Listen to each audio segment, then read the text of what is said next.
Lecture number 11, Subject Biology. Class Inter Part 2, Chapter number 15, Homeostasis. Today our topic is excretion in planaria. आज हम discuss करेंगे excretion in planaria. So first of all जो है हम excretion को देखेंगे, then हम excretion in planaria को डिस्कस करेंगे. So excretion को अगर हम डिफाइन करें, The process in which living organisms remove their wastage is called excretion. एक ऐसा प्रोसेस जिसके अंदर लिविंग ऑर्गेनिज्म अपनी बॉडी में से एक्स्ट्रा मटेरियल वेस्टेज को रिमूव करते हैं, उस प्रोसेस को हम एक्सक्रीशन का नेम देते हैं. सो हमने आज डिस्कस करना है कि जो प्लेनेरिया है हमारे पास वो किस तरह से एक्सक्रीशन करता है, how planaria excrete its waste material, किस तरह से वो अपनी बॉडी में से वेस्टेज को रिमूव करता है. सो सबसे पहले हम देख लेते हैं प्लेनेरिया के अबाउट, उसका इंट्रो लेंगे, देन हम एक्सक्रीशन इन प्लेनेरिया पे बात करेंगे. सो अगर हम प्लेनेरिया की बात करें, some important points about planaria. Invertebrates में आता है ये. Invertebrates as we know that ऐसे एनिमल्स जिनकी बैकबोन नहीं होती, और इसके अलावा ये फ्लैटफॉर्म है. इसकी बॉडी जो है आपको नीचे नजर आ रही है, फ्लैट बॉडी होती है और प्लेन बॉडी कंटेन करता है. इसके अलावा अगर हम इसके एक्सक्रीशन की बात करें, अब इसके अंदर जो एक्सक्रीशन का प्रोसेस है जो कि हमारा मेन टॉपिक है उस पे बात करें, तो ये अपनी बॉडी में से वेस्ट मटेरियल को रिमूव कैसे करते हैं. इनके बॉडी के अंदर एक सिंपल सिस्टम प्रेजेंट होता है जिसे हम ट्यूबुलर एक्सक्रीटरी सिस्टम का नेम देते हैं, जिसके थ्रू ये अपनी बॉडी में से एक्स्ट्रा मटेरियल को, वेस्टेज को रिमूव आउट करते हैं. सो हमारे पास जो एक्सक्रीशन है इनके अंदर वेरी सिंपल होती है. नीचे एक टर्म आपको नजर आ रही है, प्रोटोनेफ्रीडियम. अब बेसिकली हमारा मेन पॉइंट है प्रोटोनेफ्रीडियम. अब इसको देख के आपने परेशान नहीं हो जाना. बेसिकली हमारे पास जो ट्यूबुलर एक्सक्रीटरी सिस्टम है उसका सेकंड नेम है प्रोटोनेफ्रीडियम. अब ट्यूबुलर जो वर्ड है वो ट्यूब से निकला है. प्लेनेरिया की बॉडी के अंदर ट्यूब्यूल्स का कनेक्शन यानी कि एक नेटवर्क प्रेजेंट होता है. ये प्लेनेरिया की बॉडी के अंदर क्या प्रेजेंट है? ट्यूब्स का एक नेटवर्क. अब ये ट्यूब्स का एक नेटवर्क जिसे हम ट्यूबुलर सिस्टम का नेम दे देते हैं, जिसे हम ट्यूबुलर एक्सक्रीटरी सिस्टम कहते हैं, उसका दूसरा नेम क्या है? प्रोटोनेफ्रीडियम. अब प्रोटोनेफ्रीडियम को हम जो है एक्सप्लेन करते हैं, इस पे बात करते हैं, देन हम फर्दर जो है वो मूव करेंगे. प्रोटोनेफ्रीडियम की एक्सप्लेनेशन में अगर हम इसको सबसे पहले डिफाइन करें सिंपली, तो डिफाइन किस तरह से करेंगे? A protonephridium is a network of close tubules. अभी हमने कहा कि ये एक ट्यूब्यूल्स का कनेक्शन होता है, तो network of tubules without internal opening. ठीक है, इनकी इंटरनल कोई ओपनिंग नहीं होती, ये नेटवर्क होता है ट्यूब्यूल्स का जो बॉडी के अंदर प्रेजेंट होगा.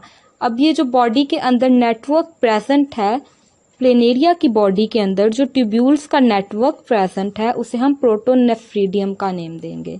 The tubular system spread through out the body. अब ये ट्यूबुलर सिस्टम जो है, जो ट्यूब्यूल्स का सिस्टम है, बेसिकली जो एक्सक्रीटरी सिस्टम है जिसके थ्रू प्लेनेरिया एक्सक्रीट करता है, वो होल बॉडी में स्प्रेड किया होता है. थ्रू आउट द बॉडी क्या करता है? स्प्रेड करता है. And the branches are capped by a cellular setup term as flame cell.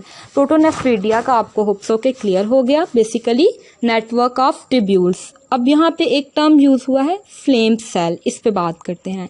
अब जो ब्रांचेस हैं यानी कि जो नेटवर्क है ट्यूब्यूल्स का, उनकी जो फर्दर ब्रांचेस हैं, उनकी जो कवरिंग है, ब्रांचेस की जो कवरिंग है उसके एंड पे वो कैप्ड होती हैं. कैप का मतलब होता है कवर्ड होना.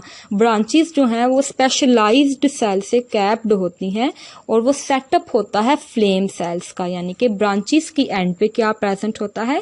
फ्लेम सेल, जो कि इंपॉर्टेंट रोल प्ले करते हैं इन प्रोटोनेफ्रीडियम सिस्टम और इन एक्सक्रीटरी सिस्टम और इन एक्सक्रीशन. ठीक है, जो एक्सक्रीशन के अंदर इंपॉर्टेंट रोल प्ले करते हैं. अब हम देखेंगे कि फ्लेम सेल जो है हमारे पास वो किस तरह से एक्सक्रीशन के अंदर रोल प्ले कर रहे हैं. तो इससे पहले हम देखते हैं कि फ्लेम सेल का स्ट्रक्चर कैसा होता है. तो ये नीचे आपको डाइसेक्ट करके दिखाया गया है. इसी डायग्राम को अगर हम ज्यादा क्लियरली देखना चाहें तो हम इसको पहले स्ट्रक्चर को देखते हैं, देन इसके फंक्शन पे बात करेंगे. ये हमारे पास क्या है? Structure of flame cell. अब ये आपको स्ट्रक्चर नजर आ रहा है, बेसिकली ये सिंगल फ्लेम सेल का स्ट्रक्चर है। इसके अंदर आपको ये साइटोप्लाज्म है ग्रीन पैरेट से कलर में, इसके अंदर न्यूक्लियस प्रेजेंट होता है। फ्लेम सेल के अंदर जो साइटोप्लाज्म है उसके अंदर अपना न्यूक्लियस प्रेजेंट होगा और इसके अंदर टफ्ट ऑफ सिलिया यानी कि सिलिया का एक गुच्छा प्रेजेंट होगा। And what is cilia? Thread like appendages और स्ट्रक्चर जो कि बहुत थिन होते हैं। अब इनका वर्क क्या है, इनका फंक्शन क्या है? ये प्रोपेल करते हैं, बीटिंग करेंगे और बीटिंग के थ्रू क्या करते हैं?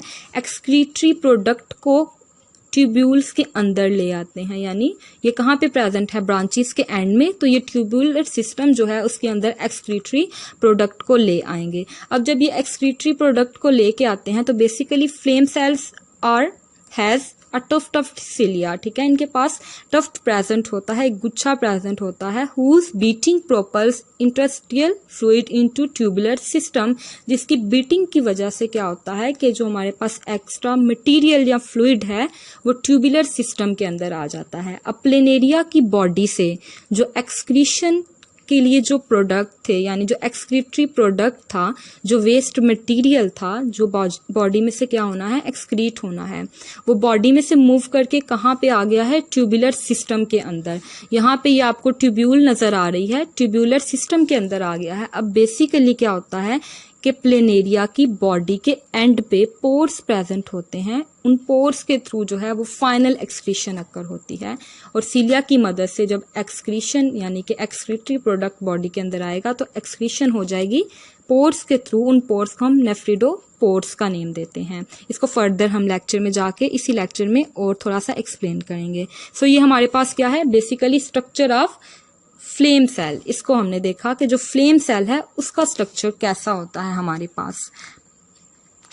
नेक्स्ट अब हमारे पास यहाँ पे एक क्वेश्चन जो है कॉमनली पेपर्स में है, पूछा जाता है कि हमारे पास जो फ्लेम सेल्स हैं उन्हें हम फ्लेम सेल्स कहते क्यों हैं, ठीक है। फ्लेम सेल के टॉपिक में से ये क्वेश्चन जो है इंपॉर्टेंट है, तो इसका प्रॉपर आंसर आप किस तरह से करेंगे? The beating of cilia is look like a flickering flame. जब सिलिया बीट करते हैं, बीटिंग का प्रोसेस कर रहे होते हैं एक्सक्रीशन को क्या करने के लिए? कैप्चर करने के लिए, एक्सक्रीटरी प्रोडक्ट को कैप्चर करने के लिए जब वो बीटिंग करते हैं तो वो किसकी तरह लगते हैं? Flickering flame. फ्लेम कहते हैं शोले को, फ्लिकरिंग टिमटिमाता हुआ शोला, उसकी तरह वो लगते हैं। इस वजह से उनको जो नेम है इसके रेफरेंस से फ्लेम सेल्स का नेम दे दिया गया है। Therefore, those cells are termed flame cells. So अब हमारे पास यहाँ तक हमने अभी तक देखा प्रोटोनेफ्रीडिया, उसके अंदर फ्लेम सेल प्रेजेंट थे, उनके अंदर फ्लेम सेल का जो रोल है हमने एक्सक्रीशन के अंदर वो देखा। अब नेक्स्ट हम मूव करते हैं final point about excretory system, कि एक्सक्रीटरी सिस्टम के अंदर जो फाइनल पॉइंट है, एक्सक्रीशन के अंदर जो फाइनल पॉइंट है वो कैसे अक्कर होता है और फाइनल जो हमारे पास एक्सक्रीशन है वो किस तरह से डन होती है। The tubular system is drained into excretory duct. Tubular system जो है वो कहाँ पे ड्रेन करता है? Excretory ducts. वो डक्ट्स, वो नालियां जिन्होंने एक्सक्रीशन करवानी है are known as excretory ducts which open to the exterior through several nephridiopores. अब हमारे पास एक्सटर्नल साइड पे प्लेनेरिया की बॉडी के बाहर वाले हिस्से में कुछ पोर्स प्रेजेंट होते हैं एक्सक्रीटरी डक्ट्स के आगे। अब मटेरियल फ्लेम सेल्स की मदद से कहाँ पे आ चुका है? एक्सक्रीटरी डक्ट्स में। अब एक्सक्रीटरी डक्ट्स के आगे नेफ्रिडोपोर्स प्रेजेंट होंगे। नेफ्रिडोपोर्स आर द स्मॉल ओपनिंग और small pores present on the outside of the body, external side पे प्रेजेंट होंगे प्लेनेरिया की बॉडी पे। अब इन पोर्स के थ्रू जो है फाइनली जो एक्सक्रीशन है वो अकर होगी, जो एक्स्ट्रा मटेरियल है, जो वेस्टेज है वो बॉडी में से रिमूव आउट हो जाएगा। तो ये हमारे पास एक पूरा जो प्रोसेस है एक्सक्रीशन का प्लेनेरिया के अंदर इस तरह से डन होगा।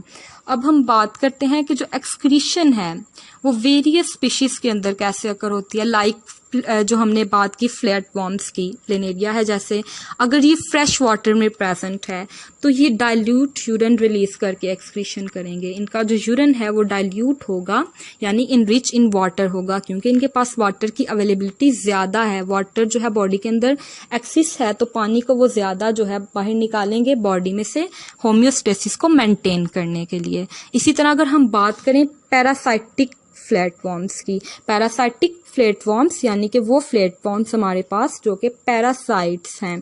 पैरासाइट्स मीन्स के किसी होस्ट के ऊपर रहते हैं। अगर उनके इन्वायरमेंट की बात करें तो इनका इन्वायरमेंट आइसोटोनिक होता है, यानी कि बाहर का और अंदर का जो इन्वायरमेंट है उसके अंदर सल्यूट की कंसंट्रेशन क्या होगी, सॉल्वेंट की सेम होगी, आइसोटोनिक इन्वायरमेंट होता है।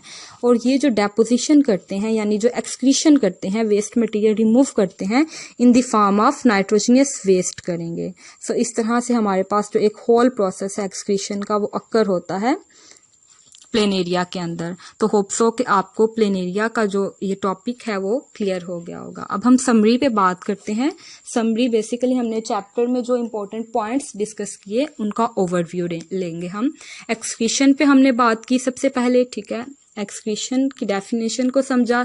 देन हमने एक्सक्रीशन इन प्लेनेरिया पे बात की, एक्सप्लेन किया इसको। ट्यूबुलर सिस्टम पे बात की। देन हमने प्रोटोनेफ्रीडियम को डिस्कस किया। फ्लेम सेल को देखा कि ये क्या होते हैं, उनका क्या रोल है एक्सक्रीशन के अंदर। नेफ्रिडोपोर्स के बारे में हमने पढ़ा। और नेक्स्ट हमने लास्ट पे एक्सक्रीटरी प्रोडक्ट्स के बारे में देखा कि किस तरह से एक्सक्रीशन के जो प्रोडक्ट्स हैं वो चेंज होते हैं, कभी डाइल्यूट यूरिन और कभी नाइट्रोजनस वेस्ट की फॉर्म में। तो ये था हमारा आज का lecture on excretion in planaria. Hope so कि आपको ये जो टॉपिक है वो अच्छे से क्लियर हो गया होगा। अगर आपको किसी तरह की भी कोई कंफ्यूजन या कोई क्वेश्चन है आप कमेंट्स में पूछ सकते हैं। आई विल आंसर यू इंशाल्लाह। तो होप सो कि आपको ये टॉपिक जो है क्लियर है। फर्दर जो लेक्चर्स के लिए, वीडियो लेक्चर्स के लिए आप चैनल को सब्सक्राइब करें द आइडियल एकेडमी शुमिंडा। Like, comment and share please. Okay.